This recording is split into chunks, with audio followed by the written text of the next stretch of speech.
Hey, and welcome to Thrive, building healthy relationships for lasting success.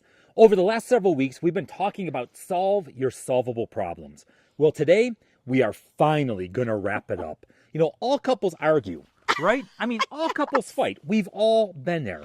But it's how they fight that distinguishes whether they'll be dubbed a master of relationship or a disaster of relationship. So compromise is essential to managing conflict in the relationships. It makes sense. You have two people, they have an idea how to solve the problem, but they cannot take two separate approaches if their goal is to function as a team. So compromise and negotiation are imperative. And negotiation is only possible after you followed our previous steps. Remember, a soft startup. If a difficult conversation starts softly, it will end softly. Right. It will normally end well. If a conversation starts harshly, it's not going to end so well. Secondly, receive repair attempts. Thirdly, keep calm. Do some self-soothing if need be. Take a break. Go to your happy place. Calm down. And then the cornerstone of compromise is accepting influence. You see, for compromise to work, you cannot have a closed mind to your spouse's opinions and desires. You don't have to agree with everything your spouse says or believes, but you have to be honestly open to considering their position. If you're just sitting there with your arms folded, shaking your head no, you may not even be saying anything, but you're thinking it.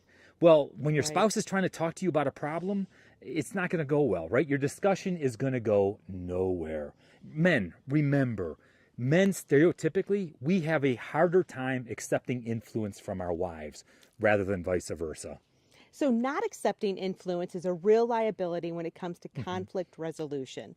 Often compromise is just a matter of talking out your differences and preferences in a systematic way.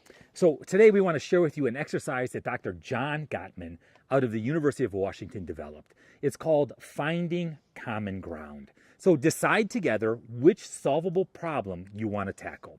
And then on a piece of paper, you draw two circles, a smaller circle inside a larger circle. So in the inner circle, list all the aspects of the problem that you cannot give in on. Those are the non-negotiables. And in the outer circle, list the aspects that you can compromise about. And remember the Aikido principle of yielding to win. The more you're able to yield, the more you're able to compromise, the more you'll be able to persuade or influence your spouse. So try to make the outer circle as large as possible. So once you've filled out your circles, come back together and share with each other and look for the common basis of agreement. And remember all the other skills that we've taught you over the past couple of weeks, namely that softened startup and then that self-soothing. If you start to feel flooded, if you start to feel overwhelmed, take a break. You see, the goal is to develop a common way of thinking about the issue so that you'll work together to construct a real plan that both of you can live with. As you share your circles, ask yourself these questions. What do we agree about? What are our common feelings? What's most important? And what common goals do we actually share? And in all honesty, if you're grappling with a solvable problem, following these simple steps will lead to a reasonable compromise. The last principle for solving your solvable problems is be tolerant of each other's faults. Yeah, don't get bogged down in the if-onlys. You know what I mean? If only she was taller.